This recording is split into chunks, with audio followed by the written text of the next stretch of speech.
Vamos dar continuidade ao estudo e à reflexão do Livro dos Espíritos.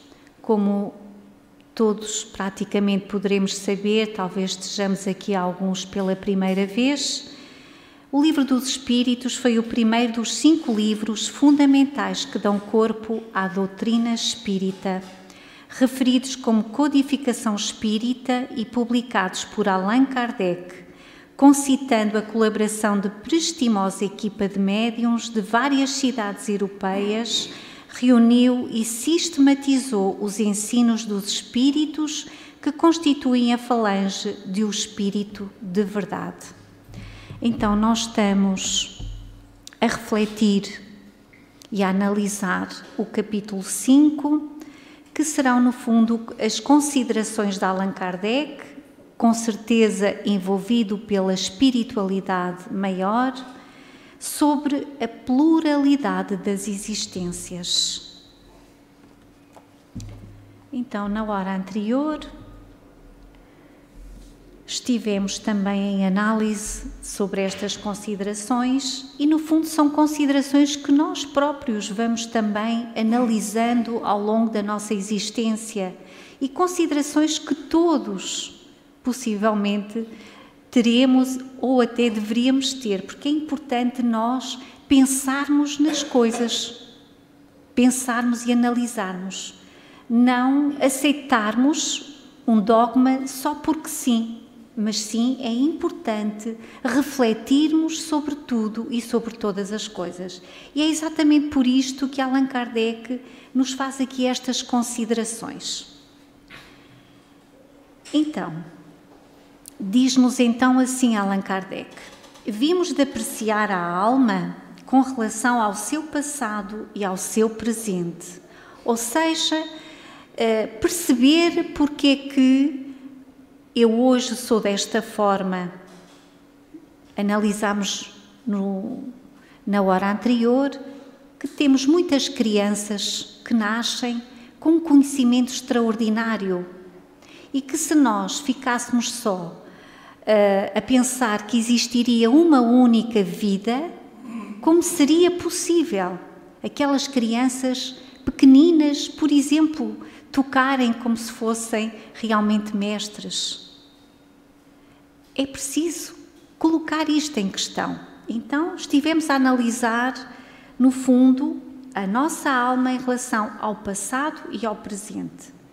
Se a considerarmos tendo em vista o seu futuro, esbarraremos nas mesmas dificuldades. Ou seja, se analisarmos também o futuro da nossa alma, vamos aqui também perceber que há coisas fundamentais a entender e a colocar em questão se existisse uma única existência.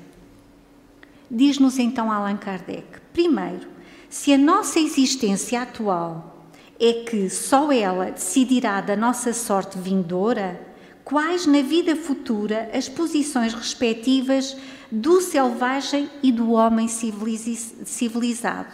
Estarão no mesmo nível ou se acharão distanciados um do outro, no tocante à soma de felicidade eterna que lhes caiba? E continua ele para podermos perceber melhor. O segundo, o homem que trabalhou toda a sua vida por melhorar-se, virá a ocupar a mesma categoria de outro que se conservou em grau inferior de adiantamento, não por culpa sua, mas porque não teve tempo nem possibilidade de se tornar melhor? Então vamos ver. Nós vemos tantas diferenças entre todos nós, há tantas diferenças. E se analisarmos, há pessoas que realmente se esforçam por melhorar, por trabalhar, por evoluírem, e há outras que infelizmente nem por isso se esforçam, ou porque não tiveram tempo, porque desencarnaram antes, ou porque também não se esforçaram. Então, se existisse uma única existência após o seu desencarne, seria justo todas irem para o mesmo patamar? Estariam todas ao mesmo nível? Não haveria aqui uma certa injustiça? Isto é para nós pensarmos. Terceiro, o que praticou mal, por não ter podido instruir-se, será culpado de um estado de coisas cuja existência em nada dependeu dele, ou seja, aquele que infelizmente nasceu numa família ou numa situação precária e que realmente não teve ajuda na educação, não teve uma mão que o ajudasse na sua vida e praticou o mal, será que ele está fadado ao mal eterno? Ao tal inferno que nós desde pequeninos ouvimos na Igreja Católica? Será que seria justiça e amor de Deus? Quarta, trabalha-se continuamente por esclarecer, moralizar, civilizar os homens, mas em contraposição a um que fica esclarecido, milhões de outros morrem todos os dias antes que a luz lhes tenha chegado. Qual a sorte destes últimos? Serão tratados como réprobos? No caso contrário, que fizeram para ocupar categoria idêntica à dos outros? Então, se houvesse uma única existência, será que uns são privilegiados e os outros não?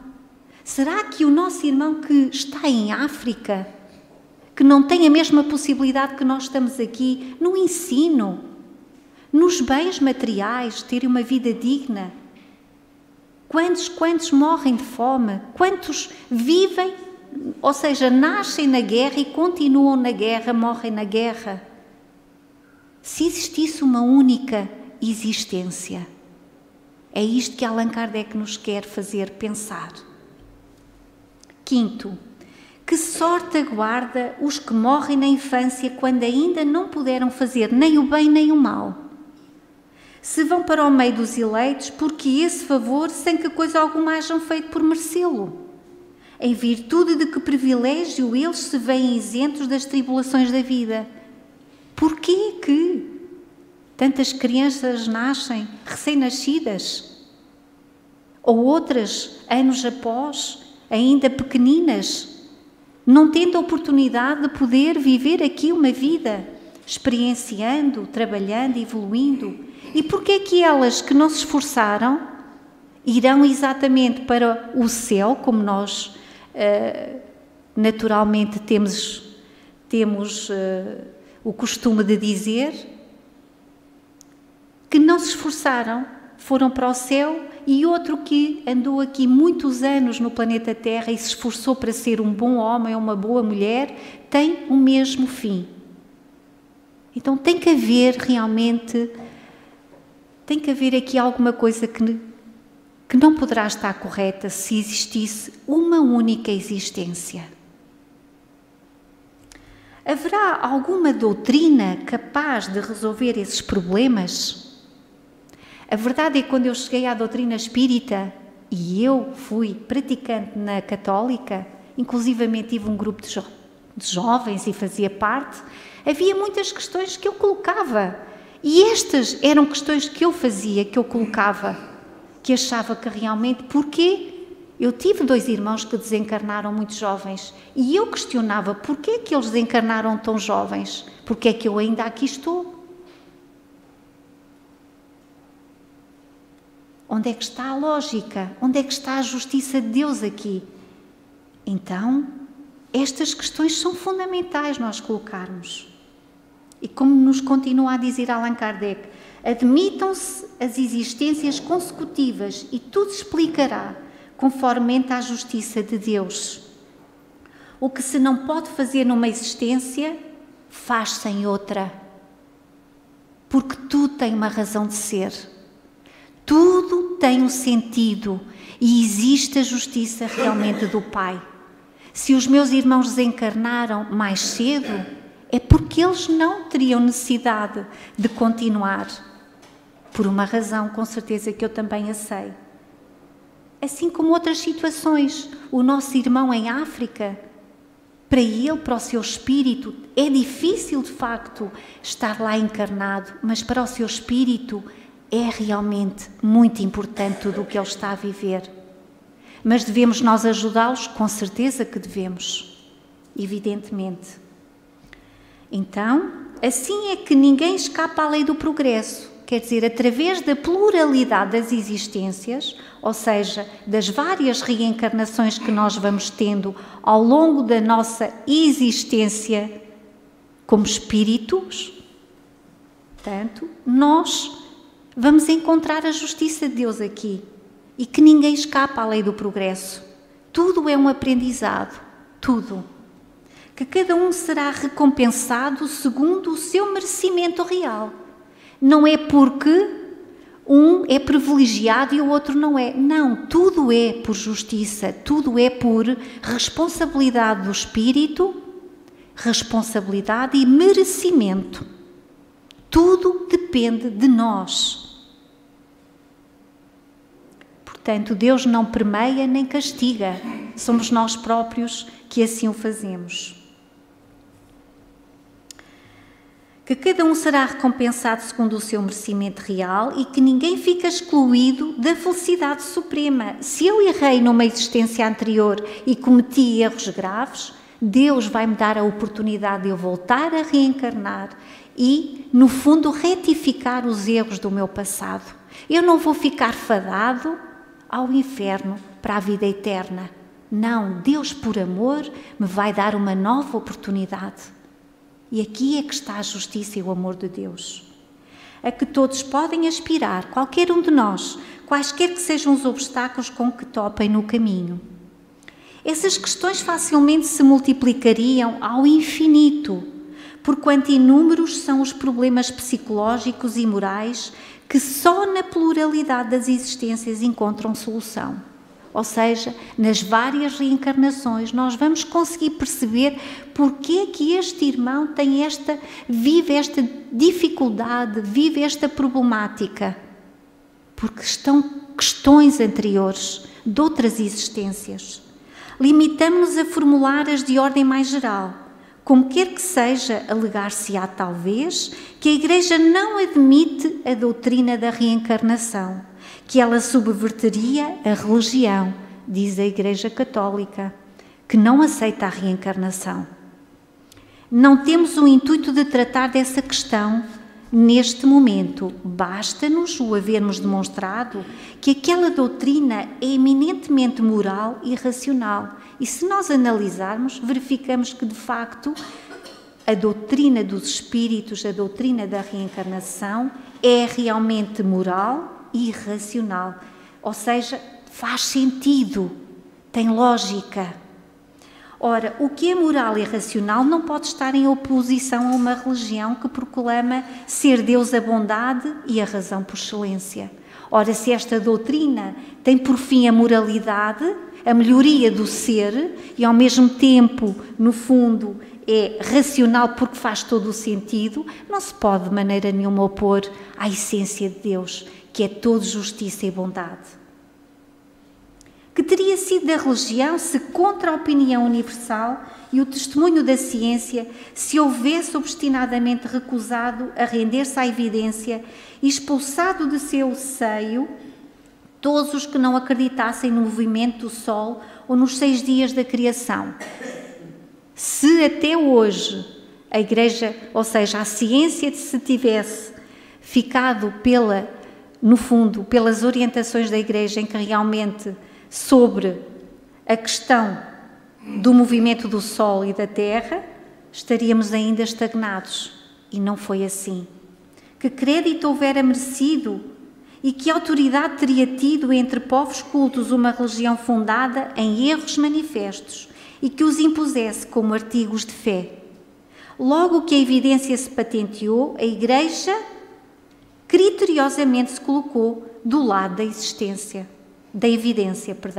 Ou seja, a partir do momento que a ciência provou exatamente tudo isto, é evidente que a Igreja teve que se colocar do lado da ciência. Não pode negar a ciência. Uma vez provado que certas coisas existentes seriam impossíveis sem a reencarnação, que, a não ser por esse meio, não se consegue explicar alguns pontos do dogma, cumpre admiti-lo e reconhecer meramente aparente o antagonismo entre esta doutrina e a dogmática. Mais adiante mostraremos que talvez seja muito menor do que pensa à distância, que da doutrina das vidas sucessivas separa a religião e que a esta não faria aquela doutrina maior mal do que lhe fizeram as descobertas do movimento da Terra e dos períodos geológicos, as quais, à primeira vista, pareceram desmentir os textos sagrados, porque nós não podemos analisar a Bíblia, esses textos sagrados, assim tomados à letra. Temos que saber ler, colocar em questão, porque foi, no fundo, escrito num determinado tempo, numa determinada situação, e tudo tem que ser analisado, no fundo, no seu próprio contexto. Não estamos a negar aquilo que está escrito de maneira alguma. No fundo, são tudo conotações que ali estão. É como se fosse uma poesia bonita que explicasse exatamente o Deus, o Criador e a criação em 6, 7 dias. Mas, na verdade, nós hoje sabemos cientificamente que não é assim. Demais, o princípio da reencarnação ressalta de muitas passagens das Escrituras. Ou seja, a própria doutrina da reencarnação vai-se alicerçar nas Escrituras. Temos muitas passagens que ali, se analisarmos em profundidade, vamos verificar que já havia traços desta doutrina, achando-se especialmente formulado de modo explícito no Evangelho. Quando desciam da montanha, depois da transfiguração, Jesus lhes fez esta recomendação: não faleis a ninguém do que acabastes de ver, até que o Filho do Homem tenha ressuscitado dentre os mortos. Perguntaram-lhe, então, seus discípulos: porque dizem os escribas ser preciso que primeiro venha Elias? Respondeu-lhe Jesus: é certo que Elias há de vir e que restabelecerá todas as coisas, mas eu vos declaro que Elias já veio e eles não o conheceram e o fizeram sofrer como entenderam. Do mesmo modo darão a morte ao Filho do Homem. Compreenderam então seus discípulos que era de João Batista que ele lhes falava. Encontramos esta passagem em São Mateus, capítulo 17, e diz-nos Allan Kardec: pois que João Batista fora Elias, ou seja, foi a reencarnação de Elias. Houve uma reencarnação do espírito ou da alma de Elias no corpo de João Batista. Era exatamente isto que Jesus queria dizer. Em suma, como quer que opinemos acerca da reencarnação, quer a aceitemos, quer não, isso não constituirá motivo para que deixemos de sofrê-la. Desde que ela exista, malgrado a todas as crenças em contrário, o essencial está em que o ensino dos espíritos é eminentemente cristão. Apoia-se na imortalidade da alma, nas penas e recompensas futuras, na justiça de Deus, no livre-arbítrio do homem, na moral do Cristo. Logo, não é antirreligioso. Aliás, é uma doutrina com fins morais. Com fins morais, e isso é muito importante. Daí podemos dizer que tem também, somos no fundo seguidores de uma religião. Temos raciocinado, abstraindo, como dissemos, de qualquer ensinamento espírita que para certas pessoas carece de autoridade. Não é somente porque veio dos espíritos que nós e tantos outros nos fizemos adeptos da pluralidade das existências. É porque essa doutrina nos pareceu a mais lógica e porque só ela resolve questões até então insolúveis. E para nós, se analisarmos, para nós também com certeza faz sentido. Por isso estamos aqui. Porque para nós tudo isto faz sentido. Ainda quando fosse da autoria de um simples mortal, tê-la-íamos igualmente adotado e não houvéramos hesitado um segundo mais em renunciar às ideias que esponsávamos.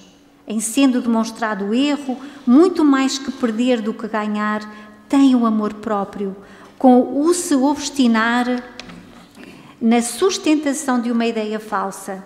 Assim também tê-la-íamos repelido, mesmo que provindo dos espíritos, se nos parecer a contrária à razão, como repelimos muitas outras, pois sabemos por experiência que não se deve aceitar cegamente tudo o que venha deles, da mesma forma que se não deve adotar às cegas tudo o que procede dos homens. Aqui está, devemos analisar, perceber, tem que fazer sentido para nós aquilo que nos dizem, não podemos aceitar os dogmas por uma questão de tradição ou porque é.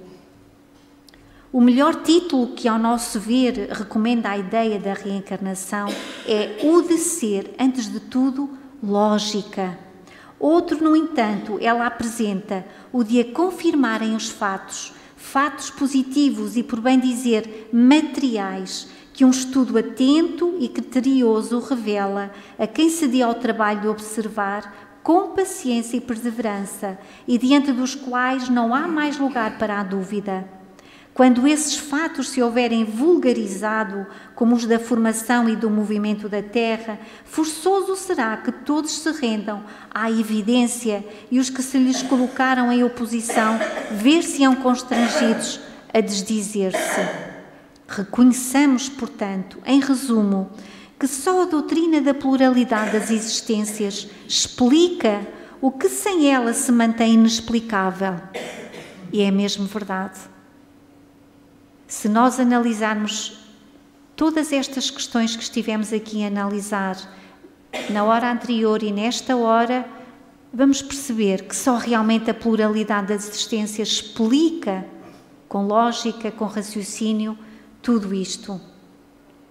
E, por outro lado, para além de percebermos o porquê das nossas questões, das nossas fragilidades, porque é que eu vivo nesta situação hoje, porque é que eu passo por estas dificuldades que estão explicadas muito pelo nosso passado, também percebemos que ela é, acima de tudo, altamente consoladora e conforme à mais rigorosa justiça, que constitui para o homem a âncora de salvação que Deus, por misericórdia, lhe concedeu, que não é nada um castigo, não é, é o nosso aprendizado.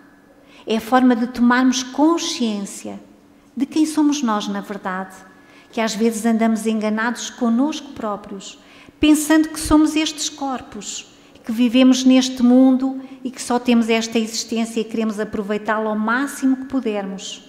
E, na verdade, não é isto.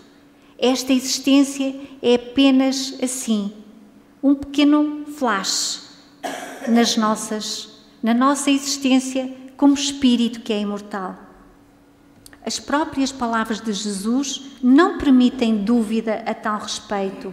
Eis o que se lê no Evangelho de São João, capítulo 3.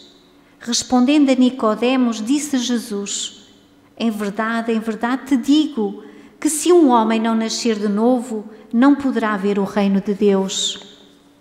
Disse-lhe Nicodemos: como pode um homem nascer já estando velho?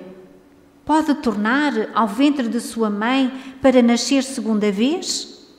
Respondeu Jesus: em verdade te digo, que se um homem não renascer da água e do Espírito, não poderá entrar no reino de Deus. O que é nascido da carne é carne, e o que é nascido do Espírito é Espírito. Não te admires de que eu te tenha dito, é necessário que torneis a nascer. Então, diante de tudo isto, com certeza, todas estas questões nós já nos colocamos. E realmente este livro, o Livro dos Espíritos, traz-nos todas as respostas.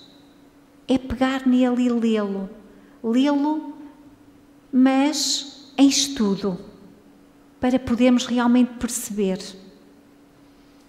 Então, nós agradecemos a vossa atenção,